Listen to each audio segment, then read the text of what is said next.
Welcome to Innovation Pulse, your quick, no-nonsense update on the latest in AI. First, we will cover the latest news. OpenAI partners with Cerebras Systems in a $10 billion chip deal. Google unveils personal intelligence, and Apple collaborates with Google to bolster Siri. After this, we will dive deep into the transformative potential of AI in creative writing with the story of Yakov Lasker's groundbreaking novel. AI's impact on productivity remains uncertain, according to Forrester analyst J.P. Gounder. Despite AI's prevalence, Gounder argues it hasn't led to noticeable productivity gains, much like the personal computer's limited impact on productivity statistics in the past. He points to the solo paradox, which suggests technology improvements aren't always reflected in productivity gains. Forrester's research indicates AI could replace 6% of jobs by 2030, but Gounder warns these jobs won't return, as AI permanently changes the job landscape. He also highlights that many AI projects fail to deliver a tangible financial benefit, with companies often using AI-related job cuts as financial strategies rather than actual AI-driven changes. Gounder compares this scenario to past globalization trends, noting outsourcing as a common result of perceived AI-driven job losses. OpenAI has partnered with Cerebras Systems in a $10 billion collaboration to enhance AI performance using Cerebras' specialized chip technology. These chips, designed for AI inference, promise faster responses and greater efficiency than traditional GPUs.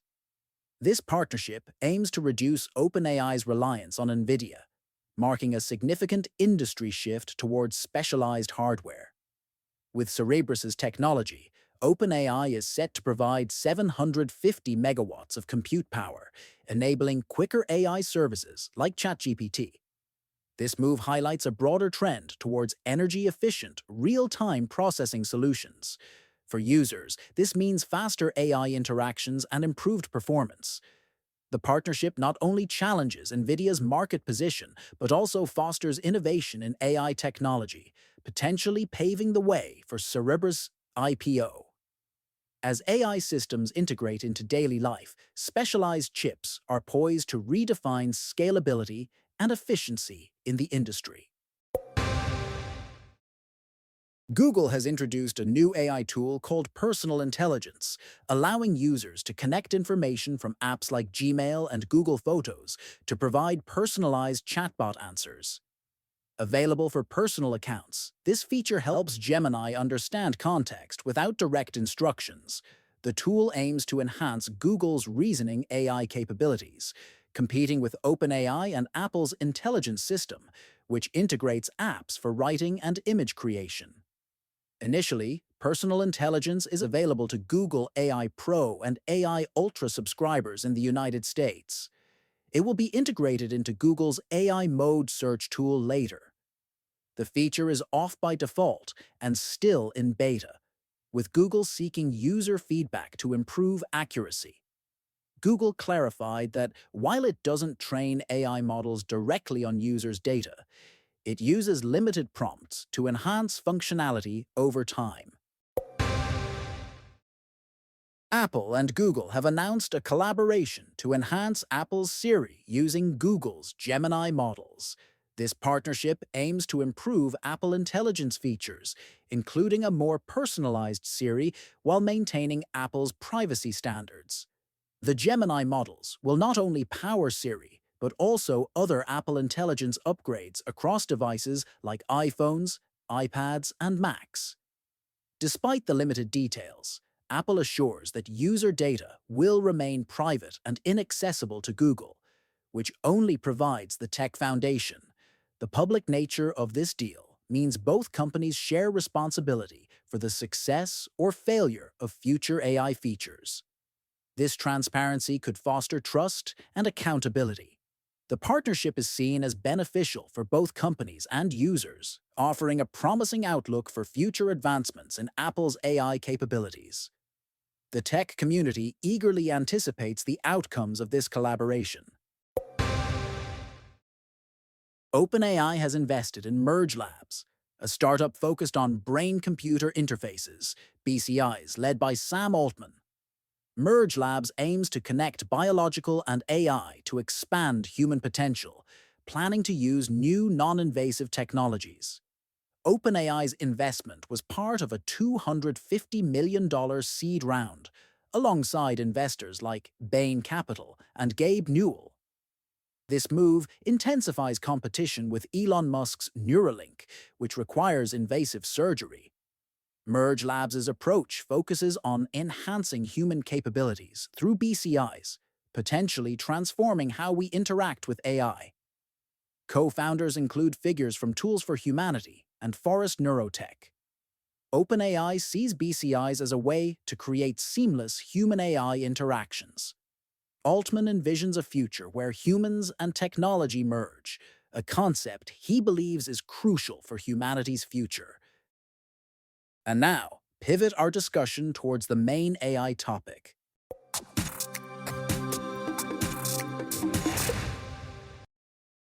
Welcome to Innovation Pulse. I'm your host, Alex. Today, we're going to explore a fascinating story about AI and creative work. My guest is Yakov Lasker, a CTO and software development leader who spent his entire life avoiding writing until he used AI to write an 82,000-word novel. We'll dig into how he did it, what worked, what didn't, and what this means for anyone who has creative ideas but struggles with the technical skills to execute them.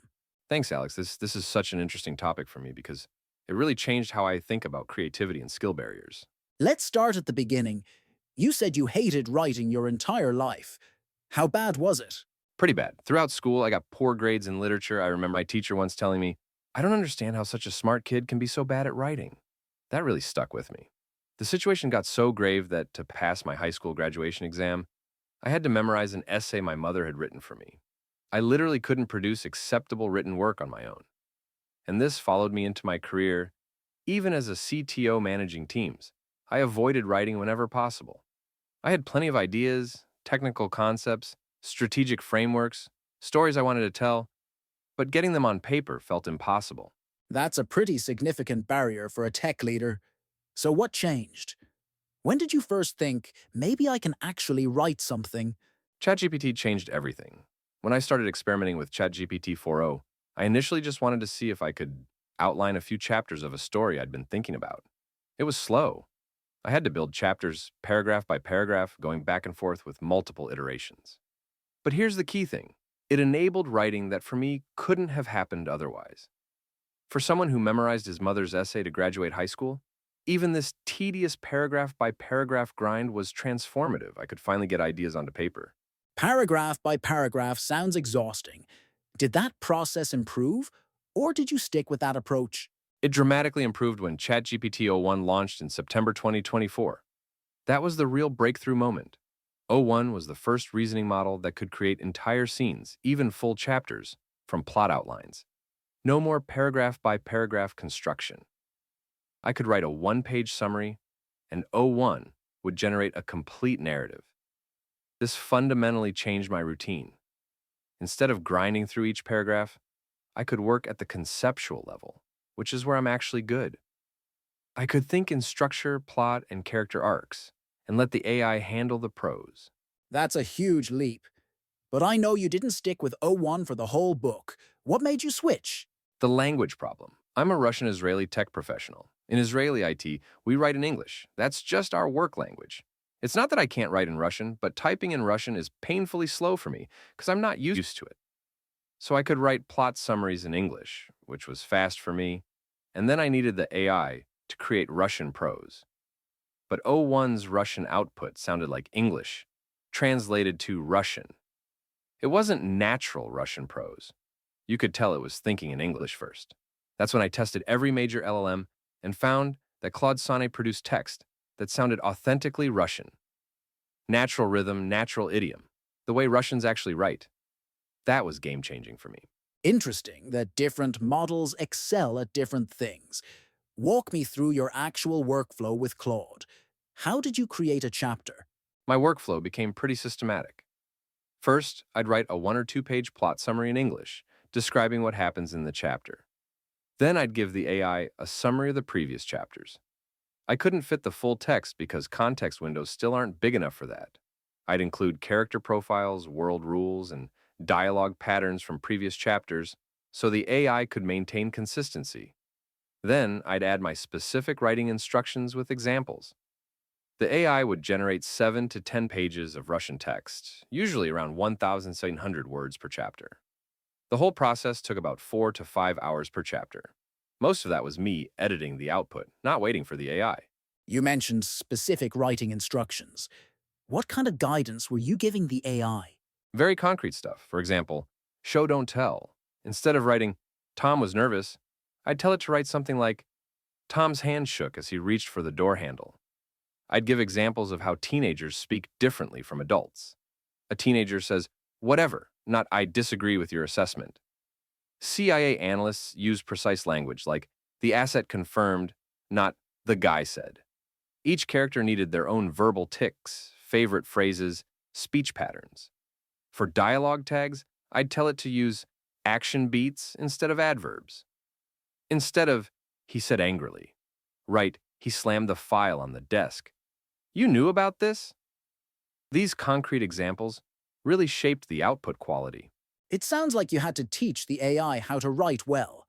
Was there anything you specifically told it not to do? Yes, and this was the most important instruction.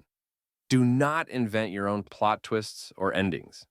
Every single time the AI added its own story ideas, they were shallow, cliché, unsophisticated. But when it stuck to my plot and focused on elaboration, adding natural-sounding details, enriching scenes, developing dialogue, it was creative and effective. I learned that the AI isn't good at inventing plot. It's excellent at converting plot into prose. That distinction is crucial. That's a really important distinction. So it sounds like you were still doing the creative heavy lifting. What exactly were you controlling versus what the AI was doing? I controlled everything structural and creative. Every plot point across all 49 chapters. Every character arc and how they developed. The philosophical framework, tribalism, conflict resolution, this political fan mentality we have, how each character speaks, which scenes advance the story versus needed cutting, the entire cosmology of the 53 worlds in the book. All the pacing decisions, the AI's job was to convert my structural outlines into narrative prose, maintain consistency across chapters, handle Russian language mechanics, which is my weakness, generate natural-sounding dialogue from my character profiles, and add enriching details that made scenes feel real. The AI was execution, not conception. When you tell people you wrote a novel with AI, what do they usually assume? They assume it was instant. That's the biggest misconception. The reality, writing took 5 months, editing took 7 months. I worked with 7 human editors. Total effort was 12 months of intensive work. People hear AI assisted and think, oh, you just pressed a button. But the AI accelerated draft creation. It didn't eliminate the hard work of making something good. By chapter 40, I could spot problems the AI created before they became major issues. I'd actually learned professional fiction craft through the process of editing AI output. 7 months of editing is longer than the writing itself. What were you learning during all that editing? I learned why show don't tell creates stronger scenes, how dialogue reveals character better than description, what makes prose feel mechanical versus natural. The AI has patterns it falls into and you start recognizing them. When to cut content versus when to expand it. I started this project hating writing and having no skill at it.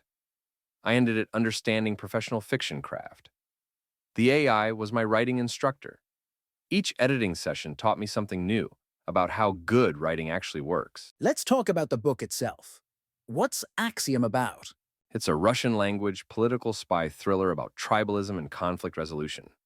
The core question is whether humanity can discover basic axioms, fundamental agreements that enable dialogue despite deep ideological differences. It explores the Israeli-Palestinian conflict, Russian-Ukrainian divisions, and every other tribal battle where winning matters more than truth. It asks hard questions about whether external force could ever create conditions for lasting peace. I wrote it because I'm frustrated with how we treat political disagreements like sports fandom. And I wrote it despite my literature teacher's bafflement, despite decades of avoiding writing. Because AI removed the mechanical barrier between my ideas and their expression. What would you say to someone listening who has creative ideas, but feels they lack the technical skills to execute them? AI didn't make writing easy for me, it made writing possible. That's the key difference. If you have stories but struggle with the craft, this technology can help. But understand, it's not a shortcut. You'll still work hard. You'll still need human editors who bring a fresh perspective. You'll still need taste, judgment, and creativity.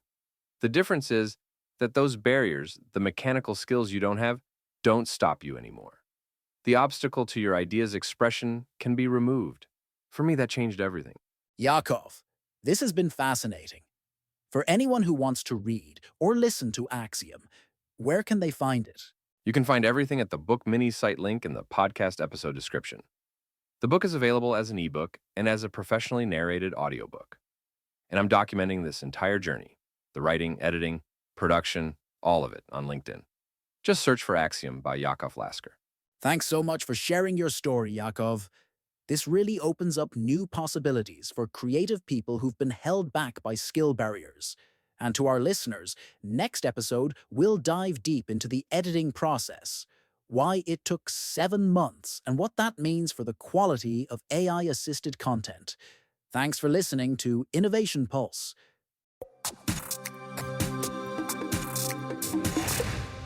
We've reached the end of today's podcast, where we explored the evolving landscape of AI, from its potential impact on productivity and job markets, to exciting collaborations between tech giants, and even how AI assists in creative writing, as in the case of Yakov Lasker's novel.